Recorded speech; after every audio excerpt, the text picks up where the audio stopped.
All right, guys, we're going to talk about Marcin He is a Polish grappler. He's won ADCC Euro trials, I think, and he really kind of made his breakout on this last season of PGF, and I've been meaning to do some videos on him. I think he's a really, really good BJJ athlete, and I really like his style. It's super aggressive and really well-rounded, and I think that this is a great example of how good this guy is he had a match with Andre Porfirio here, who's also a very good grappler, and I think he took him out in like a minute and a half.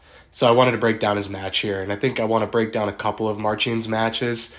He's got a really cool style of being able to come up top, change levels, fall back down into legs, and also has great upper body submissions. So let's check him out. So they're coming out. I think they start wrestling for just a minute. Porfirio sits pretty quick, and you can already see what Marcin is doing is he understands right away what he wants in terms of passing the guard. He's looking to push Porfirio down into a supine position. This isn't anything super high level, but obviously it's just good fundamentals to know to do that. It's going to be much easier to pass somebody like Porfirio when they're on their back and less mobile and less offensive. So he's pushing Porfirio at the shoulders and lifting his legs. Doing a combination of these makes it hard for Porfirio to keep sitting up. He backs out. He's not quite getting the grips he wants, so he keeps disengaging, backing out. Now he's looking to try to get into basically like a split squat here. And Porfirio is obliging him. He's looking for a reverse De La Riva for himself, as you can see right around his leg. And he locks into this position where he's kind of in a reverse De La Riva, maybe looking for to connect into a half guard here. And Marcin hits this beautiful entry into cross ashi and eventually a Z-lock where Porfirio actually gets his his knee broken. But this grip right here, especially if you guys are playing reverse De La Riva like this, is not acceptable. We got to be able to, like, Porfirio should have been taking his right hand and peeling this scoop grip off. Because this scoop grip, most of the time, it's either going to be used to flare Porfirio's leg up and out and start trying to smash him and pass to the outside, or he's going to look to throw his leg over, which is what Marcin does here. So we'll watch this here. He clears the arms slightly. You can see he's playing up at the upper body. He clears the arms, spins through, and now what made it even worse is the fact that Porfirio tried to follow him a little bit, and that made his heel go up in the air. So as he's trying to rotate through, his heel went up in the air. Marcin's doing a really good job of immediately grabbing the toes because Porfirio wants to turn his body in this direction. He wants to turn his body in that direction to hide his heel and make it really hard for Marcin to dig underneath of his ribs. So Marcin is grabbing the toes. Makes it really difficult to turn his foot that way if he grabs the toes, or at least slows him down.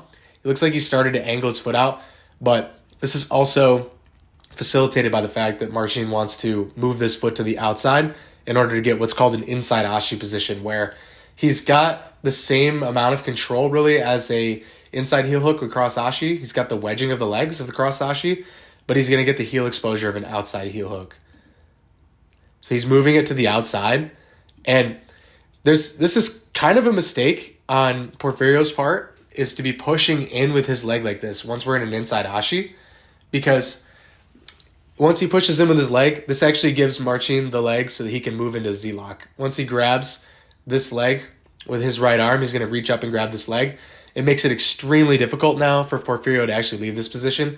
If he had simply tried to turn and rotate to his left and dip his knee line out and push with his hands, it might have been better off for him.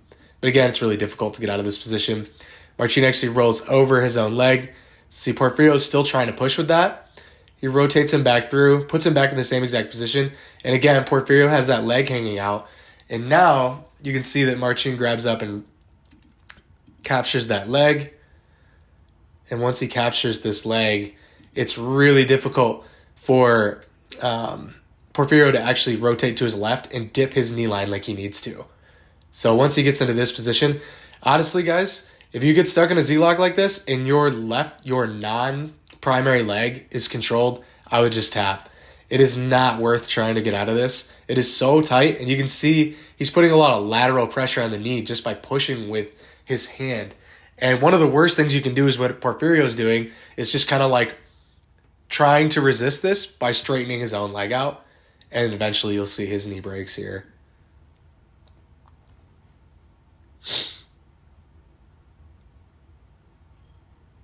Yep, right there.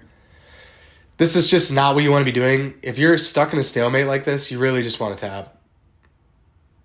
So let's watch this whole sequence play out one more time. Marcin grabs the scoop grip, bats the hands down, jumps over, and rotates through. He's looking for a backside cross ashi. Now he's passing the leg over to inside ashi, rolls with it to look for the heel exposure. Porfirio keeps rolling, and he's giving him his leg by pushing on him. That wedging is so tight that you can't push off of it just to slip your knee line like you want to. Now Marcin grabs the leg opportunistically, keeps him locked in this double treble Z-lock, and now he's just putting a lateral pressure on the knee until Porfirio keeps pushing and it breaks. Again, guys, super nasty. Do not try to hang around in this position. If somebody gets you here, I honestly just recommend a tap.